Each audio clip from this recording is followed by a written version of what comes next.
So we have for you live now from Gaza City, Robert Turner, local director of the United Nations Relief and Works Agency. So Robert Turner, welcome to you. These civilians in Gaza, they are dying in supposed safe zones, these UN safe zones. Are you talking to, are you communicating with the Israelis to tell them where these safe zones are? Absolutely, on a daily basis, sometimes more than once. The attack yesterday in Rafah, the location of that particular shelter had been transmitted to the Israeli forces on 33 different occasions, the last just an hour before the attack. The Jabalia attack you mentioned, that was last week. That location had been transmitted 17 times, the last just the evening before the attack. They know where these buildings are. They know where these shelters are. They're supposed to be indicated on their maps, and they're supposed to be protected.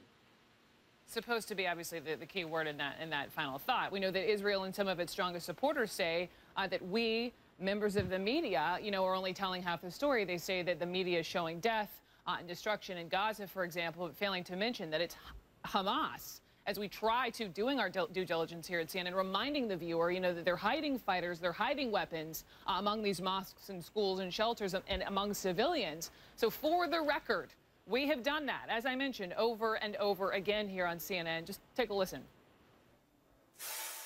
I'm just trying to provide the larger context here.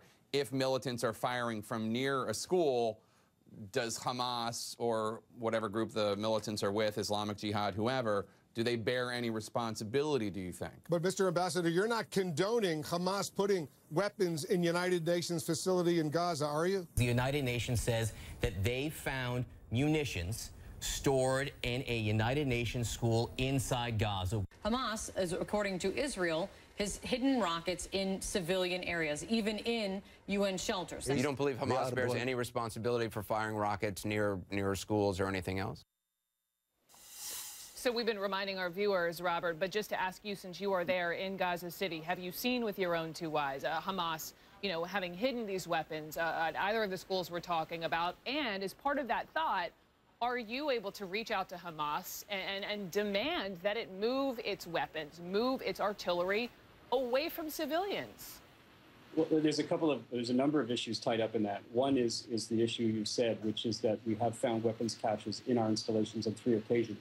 The reason that you know that is because we've said so, because we've been public about it, we've been transparent about it, we've told all the parties about it. We've done all that we can. We have called on all parties, including Hamas, to respect the neutrality and inviolability of our installations. We've done that consistently for all the parties, and we have demarched them on that. The incidents of fatalities in our shelters, of which there have been 3, all a result of Israeli fire.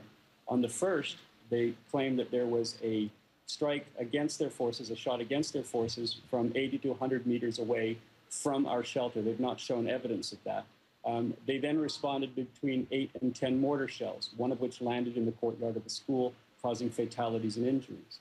Is it an appropriate use of munitions? Is it appropriate precaution being taken to fire a mortar barrage to a site that you say is 80 to 100 meters from a shelter, from a designated shelter?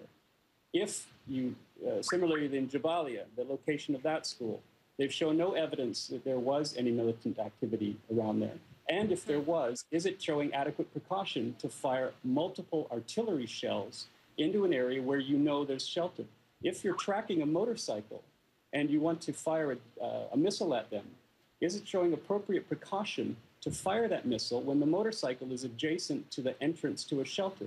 Where can these people hide if they're supposed to go away from anywhere that a motorcycle can drive? That's the question. Where do these people go, given the fact that they are basically fenced in Gaza? Robert Turner, I appreciate you and all of your work with the United Nations. Thank you so much.